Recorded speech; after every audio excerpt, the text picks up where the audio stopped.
that period when you're a young kid, when everything's developing and maturing in your body, is actually really important. Sometimes these things which happen to our microbiome in early life, they can potentially affect us for years and years and years to come. Everyone calls the microbiome the gut, which to me is ridiculous because they always miss out the body's biggest organ. If you have severe eczema as a child, this could be a big indicator of you developing. Sam and Kit Bowen-Russell, who really took skincare into their own hands. Twin brothers from the UK who are taking the skincare industry by storm. Sam is a nuclear astrophysicist, and Kit is a geophysicist and author. A Notre Dame grad and his twin brother are looking to revolutionize skin health. The two launched a 2-year intensive research study. Two very smart guys who knew all about bad skin at a very early age. That woman at the end was our mum, and really she's the face which launched 1,000 questions for us. We've moved from one breaking news story to the next. So this breaking news is about shaping the infant microbiome. It was in the New Scientist, actually. You saw it first, didn't you? No, it was you. All right. Well, that's an interesting story. So the New Scientist article, they're doing a lot on the microbiome, says how to nurture infant microbiome for a lifetime of good mental health. So they're talking specifically about mental health. But yes, so we're going to talk about how it relates to the overall health, because I want to know your thoughts on this again, seeing as our newest paper was published. And also that period when you're a young kid, when everything's developing and maturing in your body, that period when you're really young is actually really important. So what they're saying is sometimes these things which happen to our microbiome in early life, and again, that's what we just talked about, they can affect us or potentially affect us for years and years and years to come, which is quite a scary thought, isn't it? Those first few years are really important. Yeah. By the end of this, I want you to have, right at the end, to show how people are destroying their health and what they can do about it. That's the same with every one of our podcasts. But yeah, so you said there about the first however long. They actually say here, they picked the number of days as 1,000 days. So they talk about the seeding, which we always talk about. So the seeding of the microbiome is really important in the first 1,000 days because, and it's a quote, once in place, it's hard to change. So what do you think about that? Yeah, I think you can change it, as we've shown with loads of things in our environment. But again, you're going through that really early developmental stage. And I think even in things like social behavior and stuff, psychologists always talk about the importance of socializing your child before the age of 4. So that fits in with the 1,000 days stuff. That's like 3 years, isn't it? Just under 3 years. And I think the 1,000 days thing just sounds like a nice number, doesn't it? Yeah. So I don't know if that's really, it's a bit like 10,000 steps. It probably just sounds quite nice and you can package it up, but I'm not really sure where they got that from. But yes, those first few years, formative years of your life are really important because your whole body is developing, you're not just developing socially, but what this is showing is that your microbiome is developing. And when they say the microbiome, I assume they're just talking about the gut, because everyone calls the microbiome the gut, which to me is ridiculous because they always miss out the body's biggest organ. Isn't that right, Sam? The skin, which is a huge microbiome. Well, I mean, for me, we'll come on to that. They obviously completely miss out the skin. My bet, I was going to ask you a bet later, but we'll do it now. In this article, because I'm not subscribed to them at the moment. I used to be.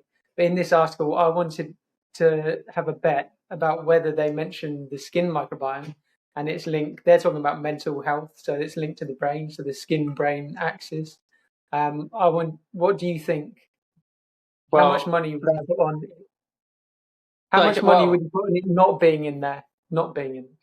Well, no, it might be in there, but talking about the gut's effect on the skin is, I would be a bit hesitant to say I would bet money that it wouldn't be in there, because they always talk about the gut's effect on the skin. So I can imagine, I know this, they would talk about early life gut microbiome setting you up for skin disorders later in life? Because research has shown that.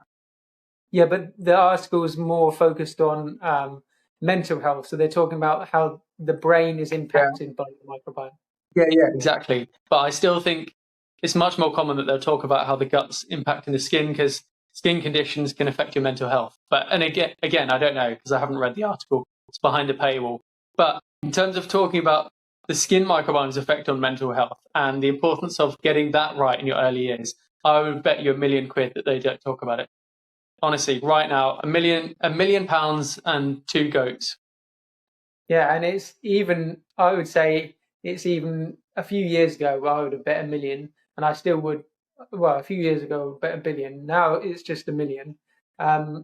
But it's even more strange if they don't talk about it now because of how mainstream the skin microbiome's effect.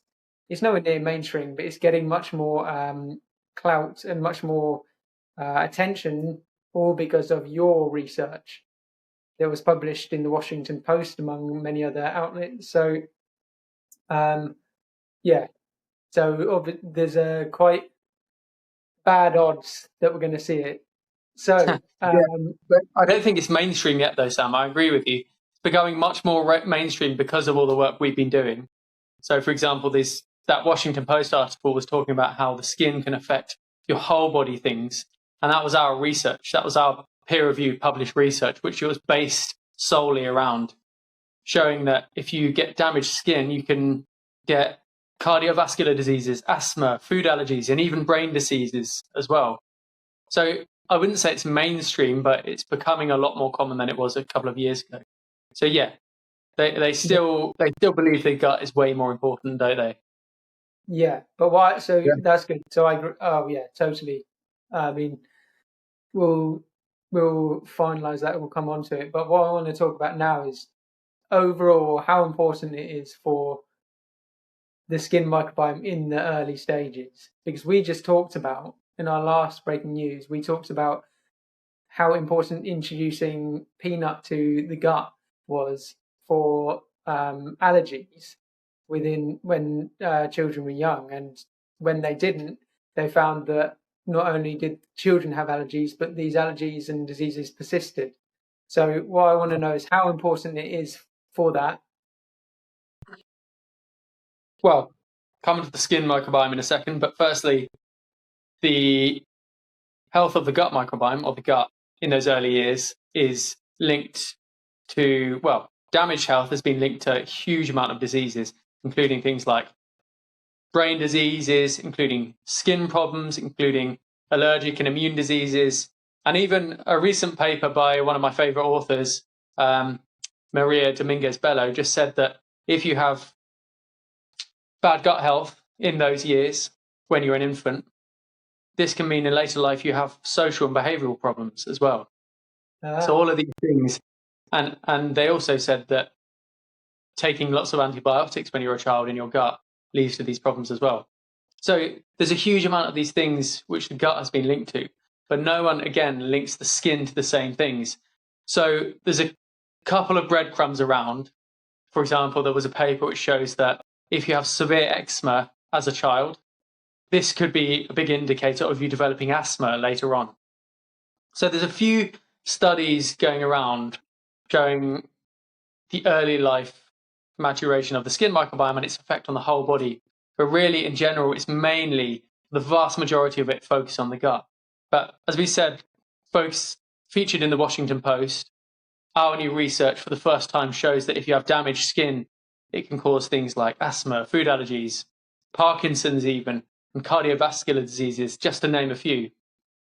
Yeah. So I would say that, again, this is the missing piece of the puzzle, which everyone has missed out, that your skin microbiome in early life could be either really destroying your health or it could be helping your health.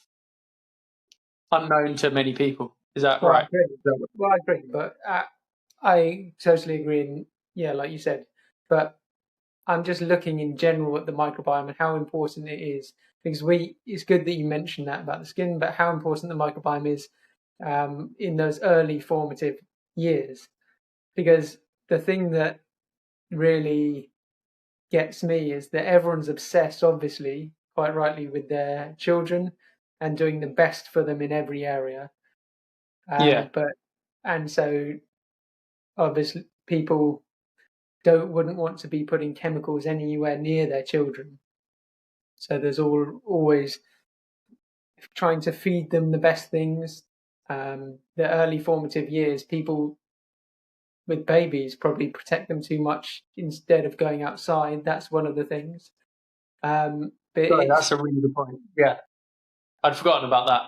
And again, this is in all of our research, but things like the studies which have shown that if you grow up on farms, you have your likelihood to develop like an allergy or like a chronic disease just are so much lower than if you grow up in urban, more city dwelling areas. So again, this is exposure in the early years to things in our environment which are going to help train the immune system. And again, Sam, what's one of the biggest trainers of the immune system? The environment. Yeah, the environment, but then the microbiome as well, because it's all one big system.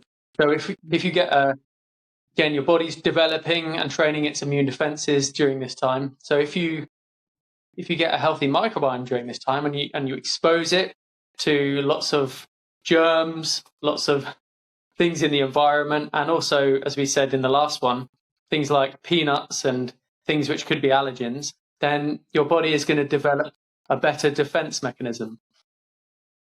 Exactly. And the part that interests me is that if you get off to a bad start, it seems like it's actually harder to recover. So that's why when they talk about seeding and everything, those formative years are really hard to recover. So obviously, like you said, the article is going to talk about the gut health link to the brain, which everyone talks about. But your new research massively shows how the skin and the brain are connected, and the skin and the gut and everything. It makes sense to us because it's all one big system. But I'm really interested, and I know we're talking about the skin again, but I'm always so fascinated. Obviously, with parents, they think that letting their child outside, they might be coming into contact with something harmful. I can slightly see that when they need to be letting them outside to form their microbiome. But it's the things that, to me, seems crazy, especially when you're thinking about training the microbiome, is for the skin. The chemicals in these children's products, they put every single day on the children. As I'm not a parent, but I can imagine as a parent, if I looked at that, I know a huge amount of things, but if I looked at that, I would think that that is utterly crazy, putting that anywhere near a child. So people would never ever feed that to their child ever. But then they're finding it on their skin. Are you talking about foods or cosmetics? Well, I'm saying if you saw those chemicals that are on a cosmetics bottle and you said, right, I'm going to feed my child that, parents would be like up in arms and it would be awful, and they're obsessed with the child's health, quite rightly. But then they just seem to then use these chemicals on children without really worrying. And that's the most worrying thing for training the microbiome. As we know, if you destroy your microbiome, your skin microbiome from an early age, what can that cause? Exactly. And again, there's very limited studies on that compared to the gut. But as you say, we ask people all the time, don't we, Sam? Well, have a look at that cosmetics tube and the chemicals on there. Would you eat that? And people are disgusted and they're almost like retching. But then what happens is they're putting it on their skin every single day, just thinking that'll be okay, and the skin doesn't really affect the rest of the body. So the skin is just like a sheet. So it's like a tarpaulin sheet you can just stretch over your bones and muscles and then do whatever you want to it, napalm it, throw loads of bleach at it. It's fine. It's all good. It protects everything anyway. But it's not. It's an ecosystem. And if, as you say, in your formative years, if you destroy it, I mean, there's, due to all of our pioneering research, I'm sure there's going to be loads of research coming out soon. Well, not soon, but probably in 10 years or so, showing how actually damaged skin during childhood could predispose you to loads of horrible, nasty chronic diseases. and allergies. Yeah, because I mean, it's being linked when they're not talking about the formative years, but it will be interesting to see how the formative years actually set you up for life. As that article is saying, if you get a bad first 1,000 days, then you're going to be at a disadvantage and it can give you problems for a long term. And we see that every day, don't we? People who've had problems early on, and then it's set them up badly for the rest of life. So, yeah, and I know this firsthand from people. If you have childhood eczema and stuff like that, not only does that often persist through like your teens and also adulthood as well, if you don't really get a measure on it, it can also be linked to loads of other things. Like, for example, we talked about asthma before. So people don't relate the skin to asthma, which is in your chest, do they at all? So again, loads of people who have a history of severe skin problems as a child or a young baby, they also have loads of problems with things like these other chronic diseases and food allergies throughout their adult life. Isn't that right? oh yeah, everyone who comes to us on our packages, they all it's always the fun question that we know what's coming. So we say, and do you have any other allergies? And what about these other diseases, chronic disease? So yeah, it's always the same, always follows the same process. And again, it makes sense to us because it's all connected. So it's not like your skin microbiome is disconnected from the rest of your body. Everything's connected. So in general, the formative years of your microbiome seem to be, and it makes sense, very, very important for your long-term health going forward. That's a good summing up. I couldn't put it any better. Although that there needs to be a huge amount of research done on the skin because all of it's being done on the gut. But as we know, the skin and the gut are absolutely related. Yeah. One final thing, which I think you might find really interesting, Sam, is in my paper there was a study where they well, there's a few things they do in European countries, but for people with eczema or allergies, they expose them more to nature or greenery, which has been shown to have incredibly good effect on things like allergies and chronic disease and skin problems. But there's also something where they increase their what's the word? Their height above sea level. It's called something like altitude exposure or altitude therapy. Really? And one of the things was they were in lots more greenery and lots more green environments. But then another thing is they actually got more sun as well. Exactly. I mean, again, it just makes so much sense. Why would you not? So, yeah, that's why Exactly. in our synthesized environments these days, growing up, it seems to set back. So this massive rise of chronic disease that we've seen, it all makes sense because how we grew up is, and the environment we grew up in is just more and more sterile as the time goes on. Yeah, I think it's the hyper cleanliness culture which really, in terms of chronic diseases, just destroys us, doesn't it? So as we said with the peanut allergies before, actually early exposure to a lot of things, not mollycoddling kids and keeping them away from things. Early exposure therapy, as psychologists would talk about, is actually vital here. So they need to be exposed to potential allergens in food through their gut early on, so it doesn't actually originate from the skin, this allergy, later in life. They need to be exposed to nature. They need to be exposed to potentially nasty germs in nature as well. And they need to be exposed to all these things which can really train the body, train the immune system to become a strong and a great defense mechanism as it's supposed to be, really.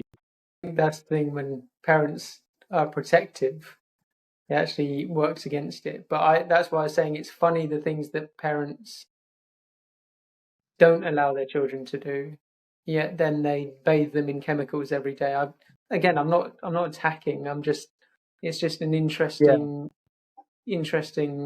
thought experiment to me. It is interesting, but again, it's the same attitude. It comes from the lack of understanding about the skin and how important it is, because people just think the gut's so important, obviously, so they don't feed their child anything which isn't organic, which is fair enough, I get that. But then they don't understand how important the skin is for overall health. Yeah, and like you said, the cleanliness culture, the hyper cleanliness culture too. The gut is seen as part of your internal organs and your health, whereas the skin is seen as like you said, the sheet over you, and if any germs are on it, then they could get a life-threatening disease. So you've got to Yeah, I like destroy that.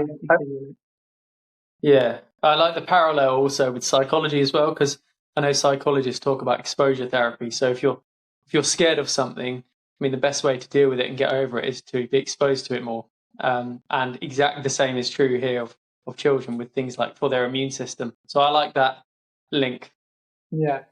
Well, as this article says, if you don't get the first 1,000 days right, then it can form loads of cognitive diseases, brain health and mental health issues going forward too. So that it was talking mainly about mental health going forward, as there's an epidemic of that at the moment too. So yeah, again, all in play in one system. First 1,000 days seem amazingly important, which makes sense as normal. And there's one thing that everyone misses as normal.